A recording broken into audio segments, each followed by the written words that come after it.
Vamos a ver. No sé qué he hecho aquí. Vale. Listo. Que me pongo bien. Que he movido esto. Vale.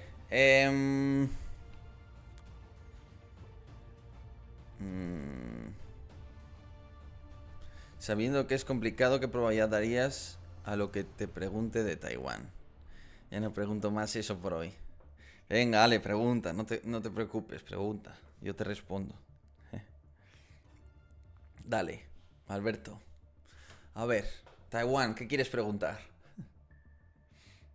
Pon la encuesta con los temas, Yago. Si es que ya lo he hecho eso. Eso ya llegas tarde. Am, vale.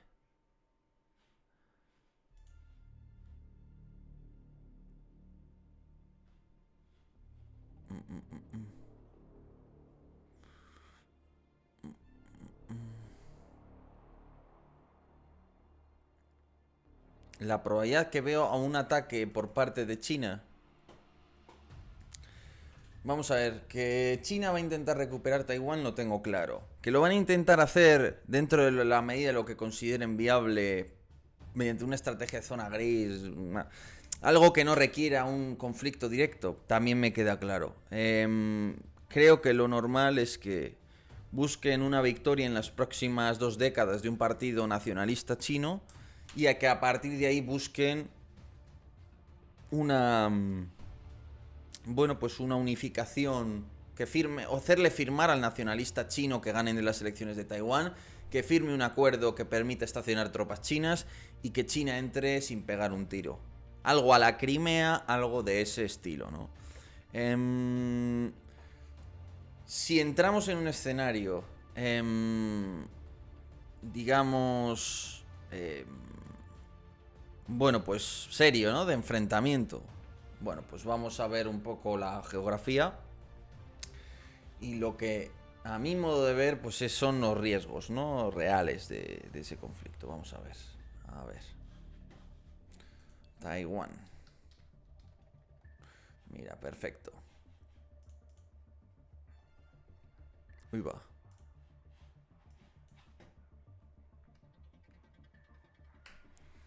Entonces aquí tenemos la isla de Taiwán, como podéis observar. ¿Qué pasa si los chinos deciden que tienen que recuperarla y es por la fuerza? Bueno, escenario para que esta isla tenga que ser recuperada por la fuerza.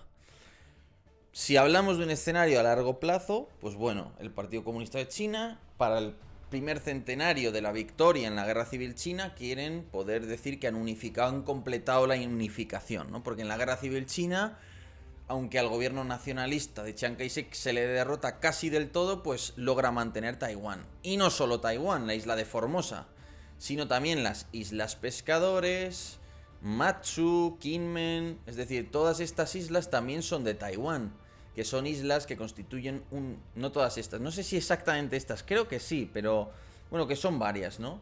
Entonces, estas islas sirven de posición avanzada para Taiwán, es decir, que tienen territorio frente a China, básicamente, ¿no? Son islas que se cree que caerían en los primeros compases de la guerra, pero bueno, pues el riesgo está ahí. De hecho, una opción que tiene de escalada intermedia China es atacar este tipo de pequeñas islas.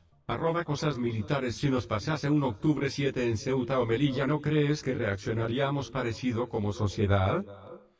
Yo creo que sí. No como los israelíes. ¿Qué pasa con...? Los israelíes tienen una historia aún más fuerte y una sociedad mucho más endurecida por la guerra. Entonces, digamos, creo que la respuesta española iría en la misma línea, la de española y la de cualquier sociedad. Creo que sería similar a la de Israel en un sentido, en sus rasgos, pero menos intensa. Es decir, no esperaría que un país como España llegara tanto como ha llegado Israel. ¿Eh? Pero vamos. Gracias por tu comentario, Goida, para ti. ¿Por qué? Porque nuestra sociedad es mucho más pacífica y no es como Israel, que lleva acostumbrado a cosas no de lo que pasó el 7 de octubre, pero si miráis mucho tiempo, nosotros no. Bueno, como te digo, entonces, escenario de guerra en Taiwán. ¿Cómo llegaríamos a un conflicto en Taiwán? ¿Y qué tipo de conflicto puede darse? Podemos hablar de una estrategia salami en la que China va poco a poco troceando el objetivo y decide dar un primer golpe, una primera, permitidme la expresión, una primera hostia, en estas islas taiwanesas que están frente a... De hecho, no sé si en Shanghai, Shenzhen y todo esto... vamos a ver, Matsu, ¿dónde está? Matsu.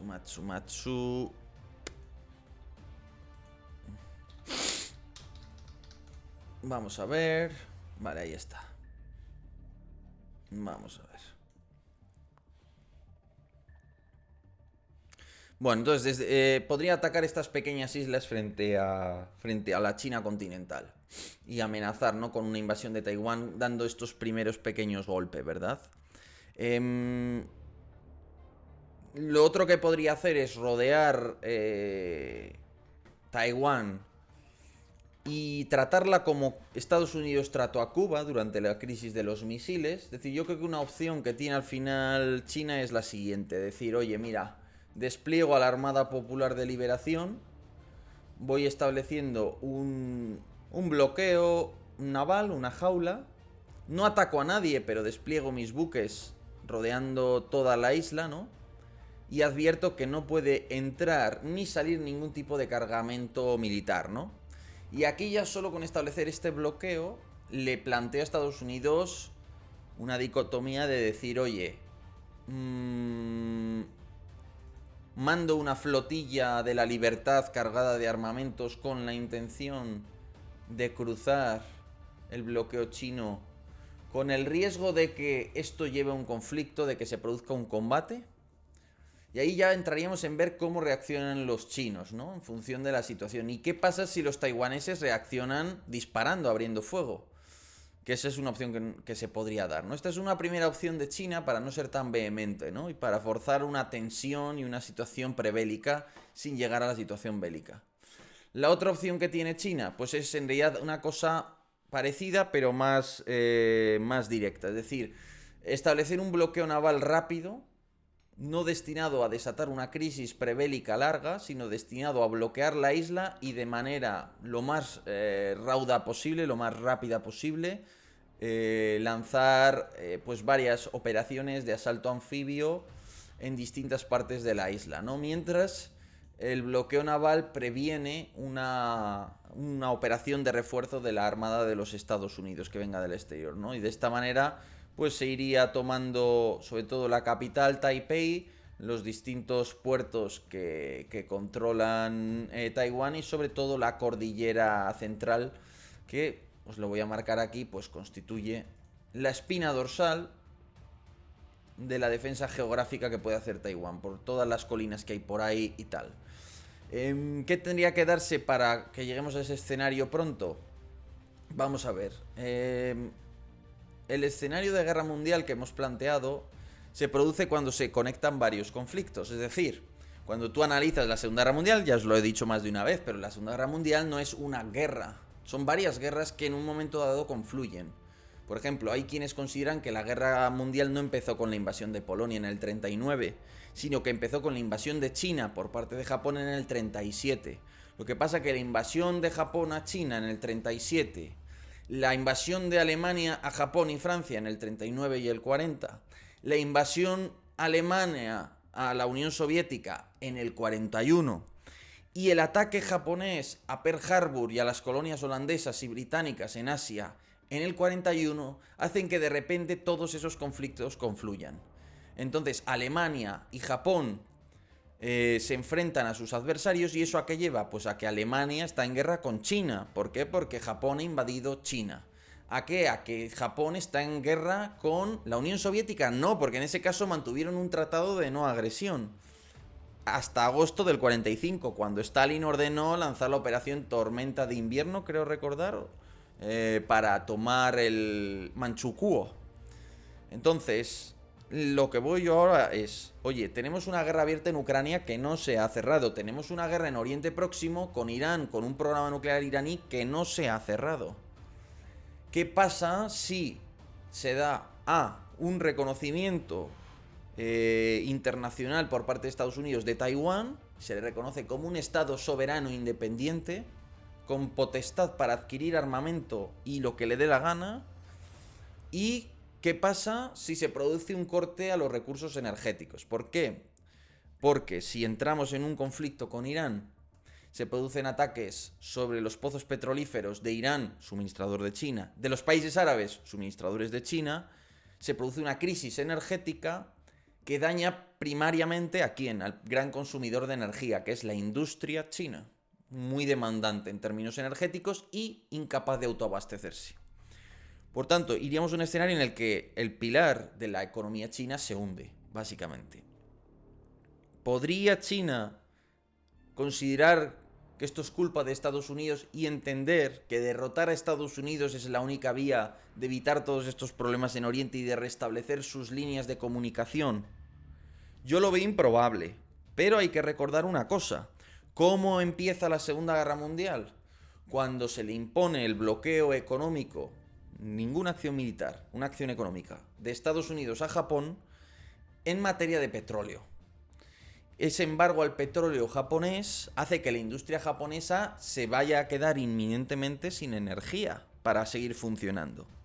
Y eso lleva a los japoneses a hacer una apuesta. Voy a atacar en Pearl Harbor, me cargo a la Marina de Estados Unidos, me expando por toda Asia, creo la esfera de coprosperidad, que es como ellos lo llamaban, un imperio japonés, y tomo los pozos petrolíferos, sobre todo de los holandeses, ¿no? Pero también en otros lugares, pero sobre todo de los holandeses.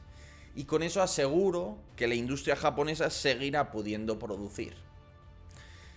Entonces, ya hemos visto que Japón fue la energía lo que le empujó en una medida importante, o la que le llevó, más que empujar, le llevó a elegir por iniciar una guerra.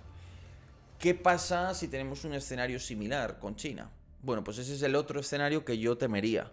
¿Probable? Pues lo más improbable es que algo así se dé, como siempre. Pero la probabilidad acumulada nos indica que potencialmente se acabará dando. No sabemos si ahora o en unos años, pero potencialmente, salvo que logre China darle una salida pacífica, podría terminar por dándose. Alemania, de hecho, envió refuerzos a China con la invasión de Japón, efectivamente, pero muy al principio, y luego los retiró. De hecho, entre ellos creo recordar que estaba Guderian y los primeros Panzer I enviados a China, junto a algunas ametralladoras, fusiles y tal.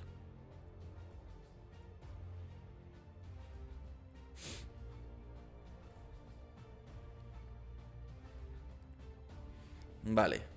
Esto con respecto a lo de China, que me preguntabas. Bien, vamos al asunto de Yemen, que es también muy importante. Yo ayer, si me queréis seguir, por cierto, estoy ahí en mi canal de YouTube.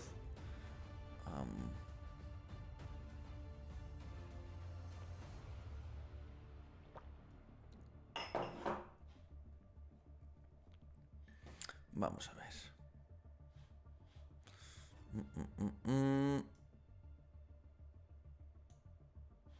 Vamos a ver. ¿Dónde he publicado yo esto? Aquí está, vale. Eso es. Y aprovecho.